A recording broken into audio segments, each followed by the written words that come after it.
24 के लोकसभा चुनाव का पहला फेज गुजर चुका है और दूसरा फेज 26 अप्रैल यानी कि शुक्रवार को है।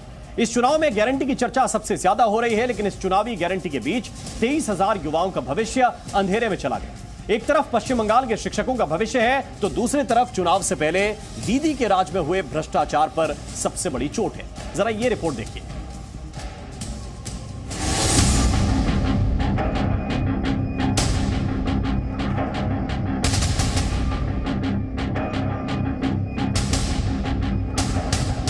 जरा याद कीजिए लाल लाल और हरे हरे उन नोटों के ढेर को जब अखबारों के पहले पन्ने की सुर्खियां बनी थी। जरा याद कीजिए उन नोटों के ढेर को जब टीवी चैनलों ने इसे कई दिनों तक हेडलाइन बनाया।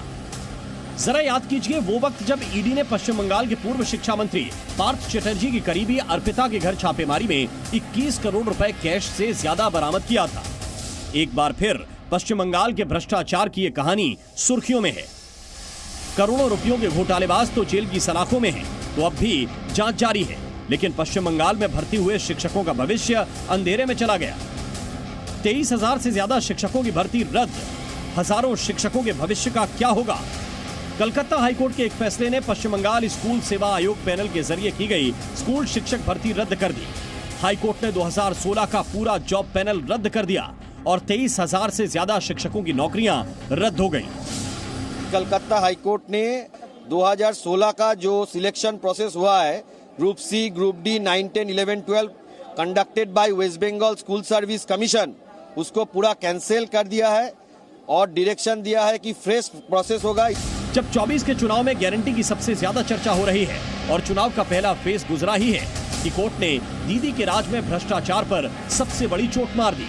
हजारों शिक्षक अचानक से सड़क पर आ गए। सिर्फ नौकरी ही नहीं, बल्कि कोर्ट ने साफ कहा है कि 2016 से अब तक भर्ती हुए शिक्षकों को सैलरी 12% ब्याज के साथ लौटानी होगी। अब पश्चिम बंगाल में हुए शिक्षक घोटाले के पूरे मामले को समझिए। साल 2016 में शिक्षकों की भर्ती प्रक्रिया शुरू हुई थी।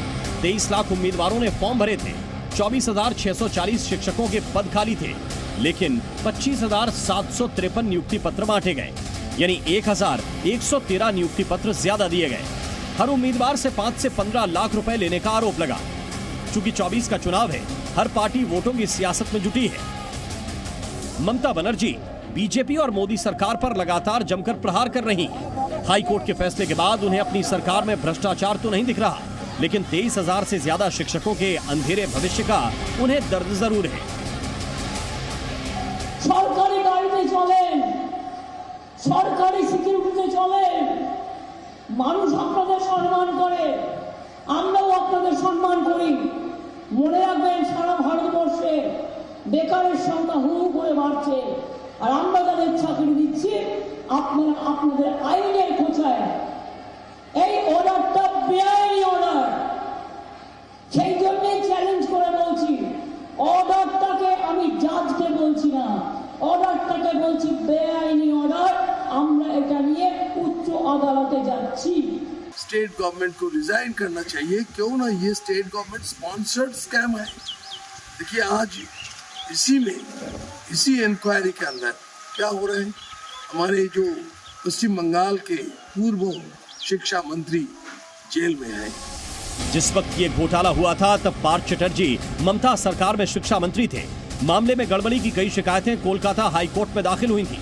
हाईकोर्ट ने इन सभी याचिकाओं पर सुनवाई करते हुए सीबीआई को जांच के आदेश दिए थे। इसके बाद ईडी ने शिक्षक भर्ती और कर्मचारियों की भर्ती के मामले में मनी ट्रेल की जांच शुरू की। ईडी ने 22 जुलाई 2022 को पार्थ चटर्जी के ठिकानों समेत 14 जगहों पर छापेमारी की। पार्थ चटर्जी के ठिकानों पर छापेमारी के दौरान ईडी को अर्पिता मुखर्जी की प्रॉपर्टी के दस्तावेज मिले, जबकि 21 करोड़ रुपए से ज्यादा नोट बरामद हुए थे। ब्यूरो रिपोर्ट, जी मीडिया। थोड़ा सा पीछे चलिए। ममता सरकार में पूर्व शिक्षा मंत्री रहे पार्थ चटर्जी के घर पर ईडी की छापेमारी में अर्पिता की प्रॉपर्टी के पेपर मिलने के बाद ईडी घोटाले की कड़ियां जोड़ती चली गई और गिरफ्तारियां होती चली गई।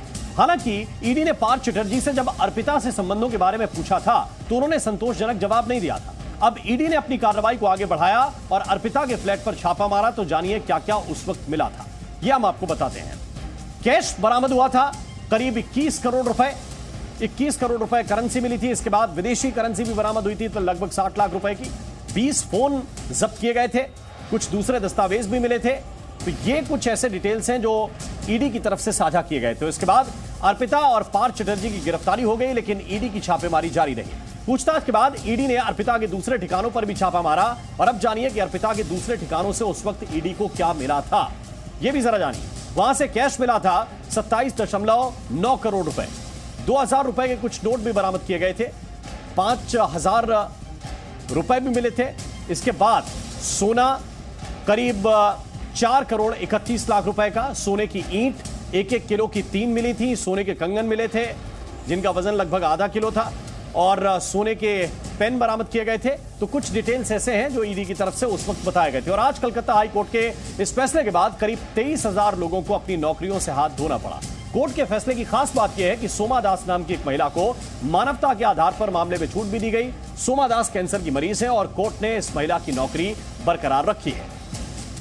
और आइए